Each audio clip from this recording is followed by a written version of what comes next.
I am joined by Robert Griffin III, James White, Field Yates Meanakeims. All right, so first play we're going to look at 2nd and 2, one of the Patriots' first offensive plays. What's going on, everyone? Tayler Kyles here for CLNS Media, coming at you with another episode of Pat's Daily, brought to you by our good friends at Prize Picks and Game Time.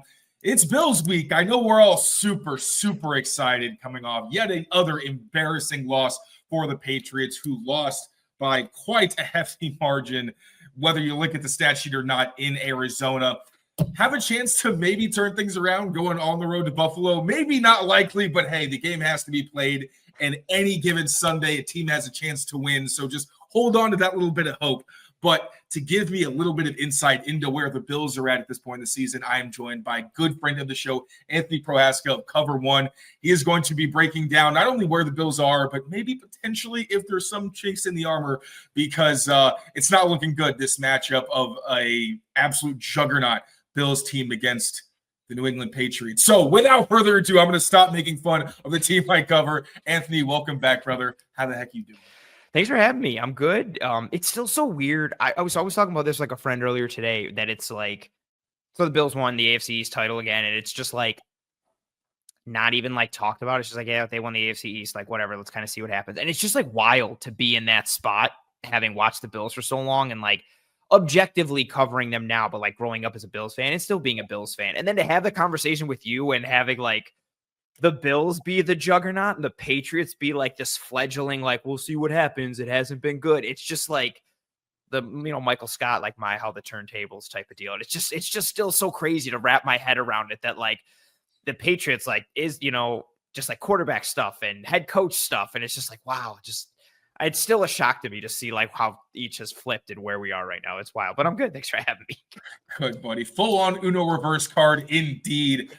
But let's actually get into it. We'll talk about some of the scheme stuff. We always have a good time doing that. Before we go back and forth with our 3 questions for each other, I want you to catch me up on the Bills. All right. Recent history. Where are they at? Obviously, they're trying to win a Super Bowl this season. But when you look at how the team is made up, we know going into this season, we had questions about the wide receiver core because no more Stephon Diggs. What's it going to look like with Josh Allen? Is he going to be able to really get to that Super Saiyan level and carry this offense? And then on the defensive side of the ball, I know in the trenches we were kind of concerned about the depth there. Obviously, Matt Milano and his injury, that was a pretty big blow. But it seems like year in and year out, Sean McDermott, whoever's in the lineup, he gets his guys to play. So catch me up where the Bills at heading into this Week 16 matchup. So like you said, they've, really kind of become a juggernaut offensively, especially the last like 3 weeks with all the, again, not that raw stats are everything, but the last 3 games, 17 touchdowns, 0 turnovers, 0 sacks. You put up 35, 42, and 48. Granted, the 35 was at home in the snow against a Niners team that I never want to say like just seemed kind of checked out after like things started not going well, and rightfully so. They came out hot and then things kind of fell apart. But yeah, they really turned it around offensively for a large part of the beginning of the year, even when they were winning, even before they got decimated by Baltimore and looked really poor against the Texans offensively. This was an offense that really struggled with the in-structure passing game. The run game worked, and the out of structure, off script pass stuff was working. But they were struggling to pass the ball outside the numbers. They were struggling to get the ball down the field. They trade for Amari Cooper.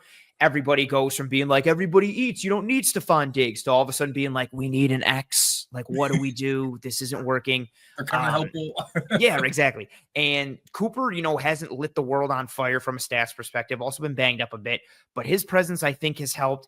They've had injuries at the pass catching spot, Dalton Kincaid, a bunch of wide receivers, but throughout it all, I think Joe Brady really has done a good job pressing the right buttons, pulling the right levers. The run game has been strong, both the running back run game and the Josh Allen run game. Things are really starting to click and fold into one another very well. They've become very diverse with their run game, especially against Detroit with what they were able to throw out. So this is an offense that I think there were significant questions early on, even when they were winning, even more so when they were losing, especially against, man coverage and single high coverage structures in general that put them in one-on-ones on the outside. But they really started to kind of turn the corner against that and become an offense that has the opportunity, or the ability, I should say, to kind of pass on you with a variety of looks, or run it down your face in a variety of looks, beat you with speed, beat you with power, athleticism. They're really coming into their own offensively. Defensively, I think they are what they are year over year, assignment sound, if not very sexy on the back end. And overall, I do still think the interior is somewhat worrisome from a pass rush standpoint and from a run standpoint. You can displace this interior, especially the second wave of guys, and blow them off the ball. The Rams game was a great example. They're running split zone and just getting more inside with it and just knocking dudes off the ball, and Kyren Williams just has holes to get through. So I think that's still a worrisome thing. We'll see how it gets going forward. Game script matters a lot to them in order to get teams away from the run, or they just have to sell out for it with run blitzes and numbers and bodies in the box. Even though these quarterbacks are going to be the headliners, Josh Allen and Drake Maye, obviously, I really do think it's going to be these run games that ultimately decide what happens in the game. Because if the Bills can just feed James Cook the entire day, Ray Davis also, and just be able to dictate the flow of the game, and then Josh Allen doesn't have to, go Super Saiyan mode, then it's going to be a long day for the Patriots, who have had a really hard time stopping teams from just running the ball at will. Not a lot of explosive runs that they've allowed, but it really has just kept offenses on schedule. And then the Patriots can run the ball, which it actually has been one of the few things they have been doing very well on offense. Then maybe that could at least keep things close. But like I said, headliners are the quarterback. So Josh Allen, for my first question, I got to ask you, has anyone done anything to this alien golden retriever with a rocket launcher on his arm this season? Because for years we always talk about it. Really, the only one holding Josh Allen back has been Josh Allen. When he has those games against the Patriots where he just locks in and decides, I'm not making any mistakes, it usually turns into a blowout. Obviously, last season, the Patriots were able to contain him a little bit. A lot of that had to do with getting the Bills in some obvious passing situations and teeing off with pressure schemes. So has anything managed to kind of keep Josh Allen under wraps, or are we seeing a version of him that everyone outside of Buffalo has always been terrified to see? Early on, it was single high coverage structures, both cover 1 and cover 3. The lack of an ability to win one-on-one outside or past 10 or 15 yards, there was just such a cap on the outside and the vertical aspect of the offense. Teams were able to flood the box with bodies, shut down the run game, and then make things tough with terms of just bodies, keeping an eye on Allen, all that kind of stuff.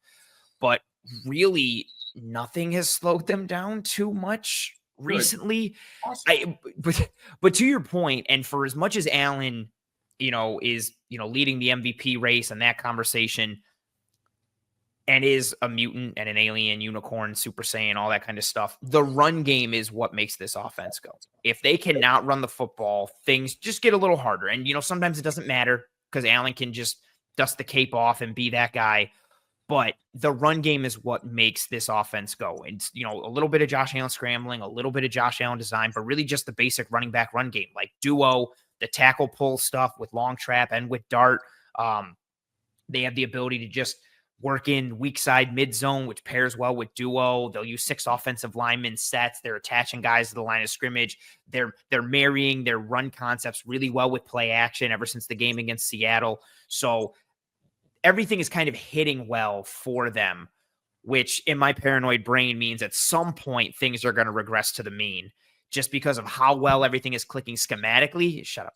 But also all the crazy high variance plays that Allen's making and how they're all hitting, like that's just at a certain point, like that's like a guy hitting like 700 for like a month. Like you can't just keep hitting that. At some point you're going to come back down, or maybe not. It's been wild to see. And yeah, he doesn't look like he's slowing down, and neither does this offense right now. As always with these great quarterbacks, a lot of the time it's not about really beating them. It's about beating the guys around them. So if the Patriots can ideally contain the run, not make it so easy on the Bills' ground game, and then also maybe man up against the receivers, because one of the few strengths of the Patriots defense has been their cornerbacks. Maybe you got yourself a little bit of an advantage there. But now, brother, your first question, what do you got for me? I will say Christian Gonzalez is amazing. And yeah, I love how I had him as corner 1, and a lot of people fought me on it, which I was surprised at coming out. And I was so upset when he got hurt last year. I'm very happy to see him balling out again and kind of being the dude that he was supposed to be. So yeah, we'll see what happens there. Prize Picks is the best place to get real money, sports action.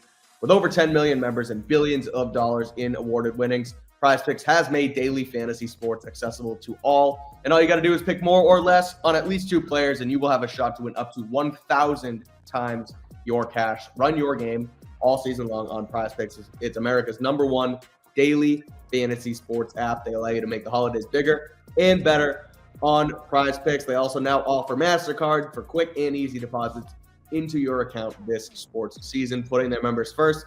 All withdrawals on Prize Picks are fast, safe, and secure. When your picks hit, you get your money in as little as 15 minutes. Join right now this holiday season. Prize Picks is giving away 2 free picks in December, and they're giving away $30+ million in rewards during Pickmas. You think James Cook will get more than 60 yards next week? Joe Burrow to have more than 1.5 touchdown passes? Cook up hot takes with your friends on Prize Picks. Win real money this football season. All you got to do is sign up today, download the app, use code CLNS. You get $50 instantly, and you will you get $50 instantly, after you play your first $5 lineup. Again, that's code CLNS. You get $50 instantly after you play your first $5 lineup.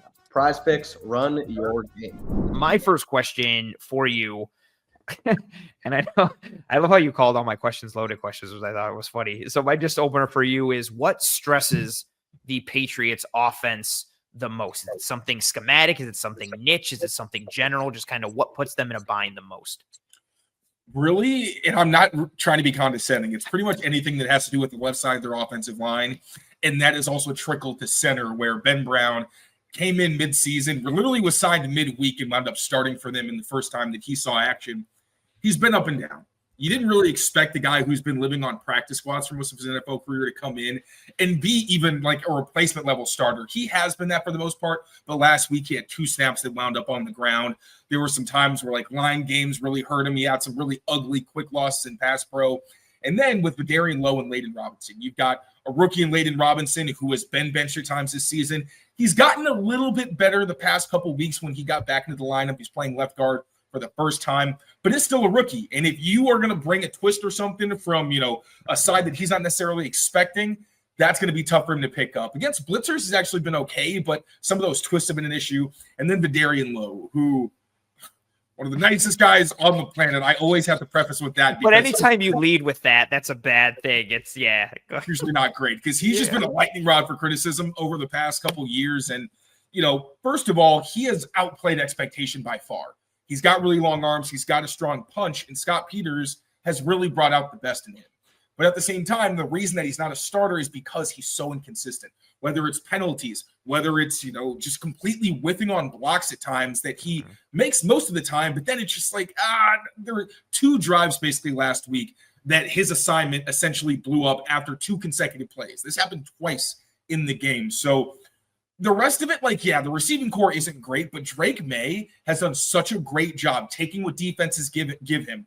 No one wants to play man coverage against him because they know he can just take off. Even if you spy him with a linebacker, he can outrun that guy, and he can put the ball wherever he wants in man coverage. The tight ends have been really reliable. Pop Douglas, as you know, really good against man coverage. So in Kendrick Bourne, they're kind of finding some chemistry. So it's hard to stop the passing game when they don't stop themselves, because Drake Maye's been so good. But really, when you see run or pass game, them really start to get behind the 8 ball, it's usually because the offensive line has done something wrong. And typically it's been that left side. And again, kind of trickled over into Ben Brown last week.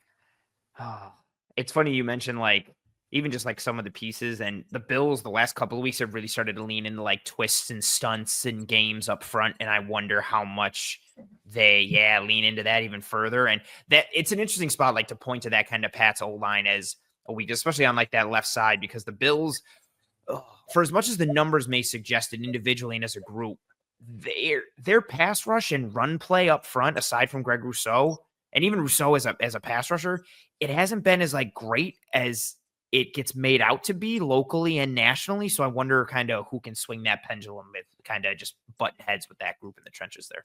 I've been wondering, because I keep hearing about Greg Rousseau, and you know what? I'm going to cheat a little bit. I'm just going to do my question right now. Where's the pass rush coming from for the Bills? Because I keep hearing about Greg Rousseau. I feel like the numbers aren't really backing it up. I haven't gotten to dive into the tape. We're recording this earlier on in the week. And my thing with Ed Oliver, I think he's a good player, but he's never really struck me as someone who can consistently be the dominant force in a game. Where I feel like that's his reputation, but I just don't see that, especially because it feels like Mike Nwenu pretty much does a good job against him every year. Whoever's at left guard usually hangs in there. So who does this Patriots offensive line outside of the scheme stuff have to worry about? Oh, if it's from this is such a tough, this is a loaded question. From a consistency basis, Greg Rousseau is the Bills' best pass rusher. Mm-hmm. From a dominance perspective in flashes, it's Ed Oliver. Right.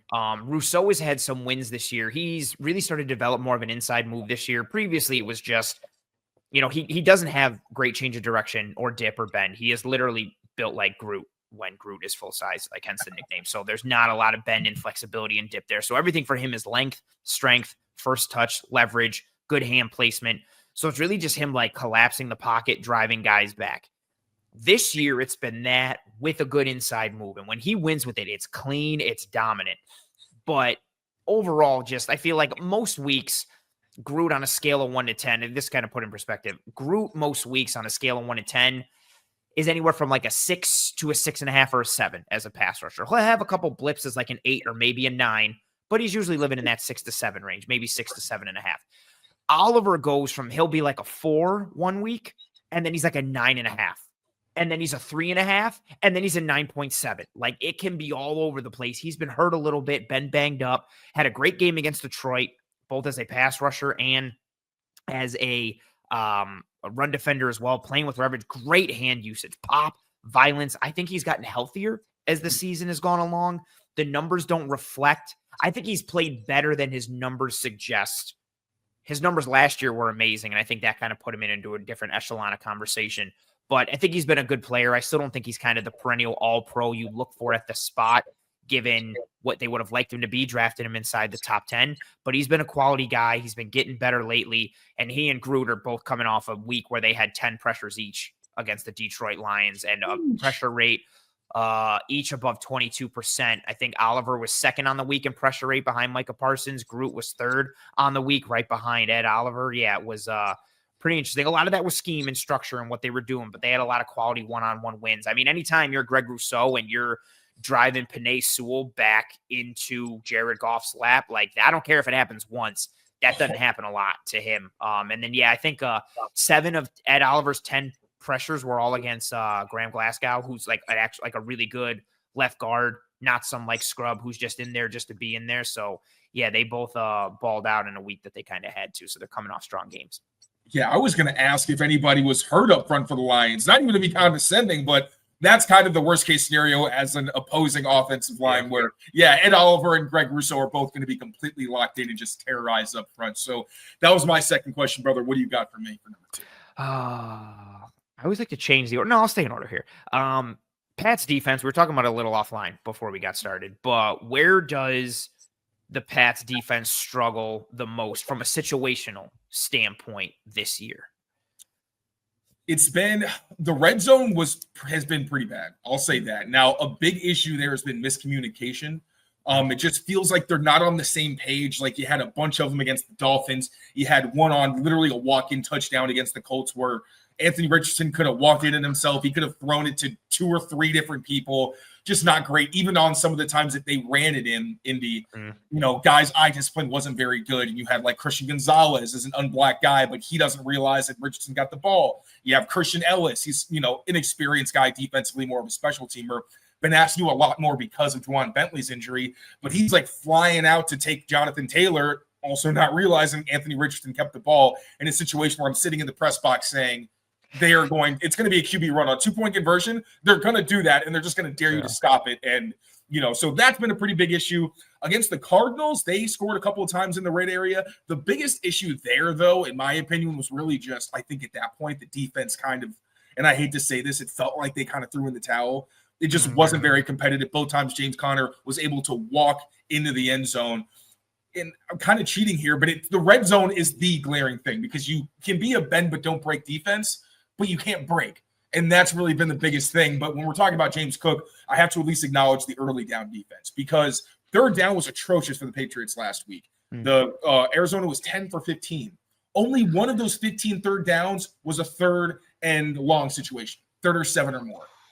They were just constantly in these areas where all you really had to do was check it down, throw to somebody underneath, they turn around, you get the first down. So the red zone has been the crippling thing for the Patriots defense, but also if they're just going to let James Cook get 3 yards, 4 yards, I need 1 yard, let me get 3 yards, 2 yards. Like if that continues to happen, then they're screwed because then the play action game opens up. You got a lot of guys on this defense who are inexperienced. are going to make mistakes like Del Pettis, Christian Ellis, guys who again are in these really tough spots. And against Josh Allen, like this is the guy who's going to exploit every mistake you make. So got to stop these guys in the red zone, of course, but also I just don't think you can let them walk down the field because once you get into scoring territory, there's not a whole lot you can do to stop Buffalo. And that's a good point. Yeah, 100%. And the red zone piece is important, obviously, but the early down stuff is so important for anybody who plays the Bills because and again, it was earlier in the year, but even as they've gone through, even after getting Amari Cooper and still been kind of the juggernaut, if you can get them into third and long, third and, known passing situation or more of a true drop back, you can kind of put them in a bind at times, but they've just, kind of like how you alluded to here and what the Cards did, they've just been able to stay in 3rd and 4. Like a 3rd and long for them has been like 3rd and 5, maybe like 3rd and 6, but they're just running the ball so well. And Allen has been taking what's been given to him for a majority of the year. So they're really just staying on script and on schedule with the run and the pass, which is what makes the offense so difficult when Allen is also hitting the high variance plays because you're just getting this chunk, generation in addition to kind of death by 1,000 cuts and staying on pace, which has just been unreal this year. It's one of the worst ways to lose as a defense when you can't stop them. And then every once in a while, it's just like, oh yeah, Josh Allen's going to throw the fastest, the most quickly delivered 50-yard pass in next gen stats history or some crazy something like that. I saw that tweet from Solak. Just unreal. And it looked like it too. When I saw it, I was like, that got on him very fast. That was like a Madden throw. It really was. Yeah, it was like you didn't put the arc on it. You just lasered it with a 99 throw power. And it just, there was no layer or arc. It was just but again, that's another example. Everything keeps hitting. So is the glass slipper staying on or is he going to turn into a pumpkin at some point? And it would be so Bills. I hate saying this. It would be so Bills. Just he wins the MVP and they just run through everybody. And then they get the 2 seed and they lose in the wild card. Or they get the 1 and they get housed in the divisional round by Denver or somebody just where they're the Bills are going to win. It would just be so Bills. I think this audience would be very okay with that. Game Time is the exclusive ticketing partner of the CLNS Media Network. We love Game Time. We love using them for our game tickets. And right now, Game Time is focused on togetherness this holiday season, which means when you bring people together at live events, the experience is that much better, and it is the perfect holiday gift. Game Time has the new feature called Game Time Picks that makes getting tickets for live events even easier. Game Time Picks filters out the fluff to show you only the incredible deals on great seats, so you don't have to waste your time searching through thousands of tickets. I am doing our live Game Time look right now on the app. If anyone wants to take the trek to Buffalo this weekend, Highmark Stadium, jumping through tables, cold atmosphere, great game day vibe. Right now, you can get in for as little as $89 on the Game Time app. Not too bad to go watch the AFC East leading Buffalo Bills take on your New England Patriots. Again, that's $89 on the Game Time app. That is the all-in price, no hidden fees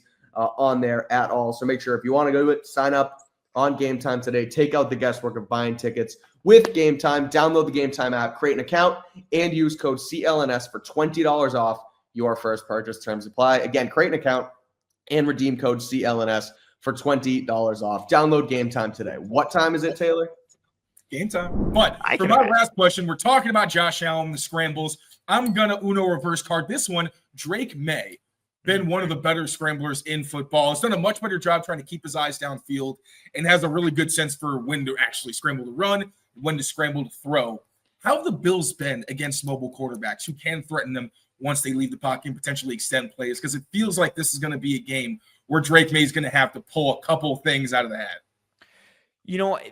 They're largely fine, mainly in the fact that their pass rushers are really more just compression guys as a whole. Von Miller is Von Miller, who's going to kind of dip and bend and use, his athleticism, which he's been better than he's probably getting credit and shine for this year. Not really. Definitely not Von. At times looking like an edge 2 against the pass, which is fine, but really been more of an edge 3 or a low tier 2 at best. So he's going to do Von stuff, but Groot is still a pocket compressor. Ed will try and win one-on-one. There's not a lot of pressure that comes from the interior other than Ed Oliver. So guys just kind of naturally maintain their rush lanes because they can't generate any penetration or knockback inside. And then AJ Epinesa, really good double swipe. He'll try and run the corner on you. And they'll do twist and stunts. And they're very conscious of not letting QBs get out of their rush lanes, or not getting out of their rush lanes to kind of let the QBs escape. Kyler Murray did a pretty good job in design and scramble in week 1. I think you can find success there. You're not going to find too much because they are a primarily zone-based defense. So you're not going to get a ton of like, oh, he broke contain and everybody's backs are turned and you can run for 30 yards. But you can generate like 7 to 9, 7 to 10 yards. Bernard is a really good linebacker, not the best foot speed. I think Maye can kind of give him some trouble there if Bernard is the guy underneath. Milano is working his way back, but can still be Gotti, still kind of getting into game shape. I do think you could see a day where Drake Maye scrambles successfully, just because of how good he is at navigating the pocket, embracing the chaos, and then making a play with his legs or with his arm out of it. Hopefully it's a bad day for the pass rush and he can find just a couple cracks to, like I said, make some of the plays he might have to pull up because this is hopefully going to be tight, but at least you got Josh Allen on the other side. You're going to have to make some magic. Now, buddy, what's your last question for me before I get you out of here? What or where is the biggest vulnerability on the Patriots? Is it on a specific side of the ball? Is it a specific player or position group or something schematic? What or where is it? I would say it's the Patriots defensive line play. Oh, I would say that's probably the biggest weakness. It really is linebacker, but I will say, because when you loop in pass rush, which they have absolutely none of right now, it is last year was Christian Barmore, and now you got no Judon. Barmore was injured. Keon White has been pretty great, but I mean, he's an interior rusher. You can only use him there in certain situations and those known passing down. So it's kind of tough to get the most out of him consistently. And the offense, honestly, they get in their own way. There's not a whole lot that other teams have done that's really stopped them because, again, Drake Maye, the running backs are getting going. Really, it's just been they can't generate any pass rush, so quarterbacks have a ton of time to do kind of whatever they want. They've been much better in keeping guys hemmed in. And then when Kyler Murray did get outside the pocket last week, the coverage was very, very good and just plastering and making sure they didn't give up anything. That's going to be huge this week.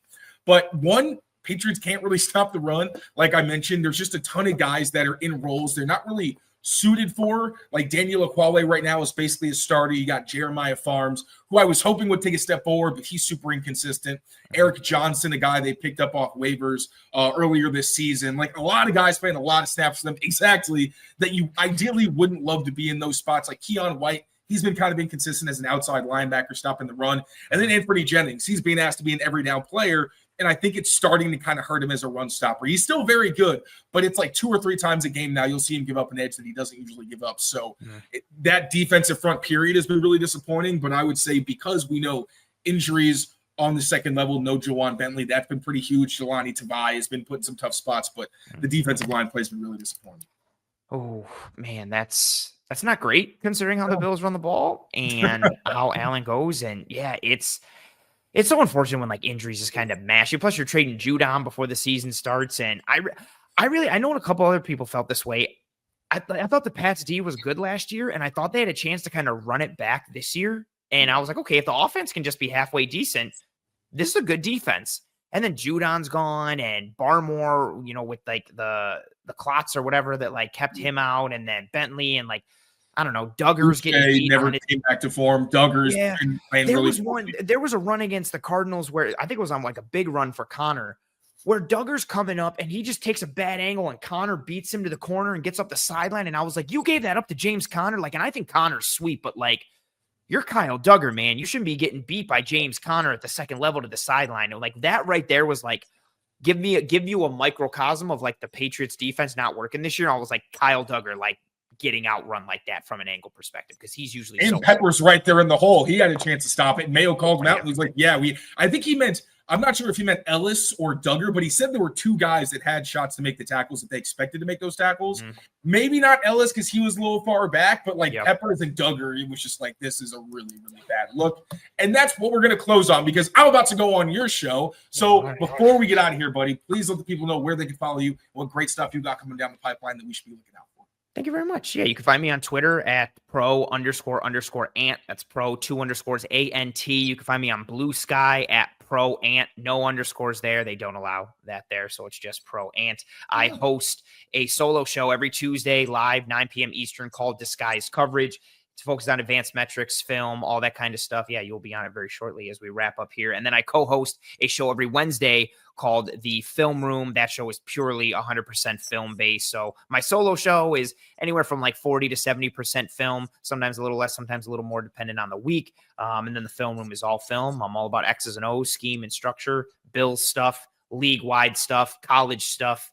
That's me. Awesome. Thank you so much once again for coming on, buddy. And I'm sure we'll see you again soon. And thank you all, as always, for watching. Now, take care of yourselves. Take care of each other. We will see you next time. Peace, y'all.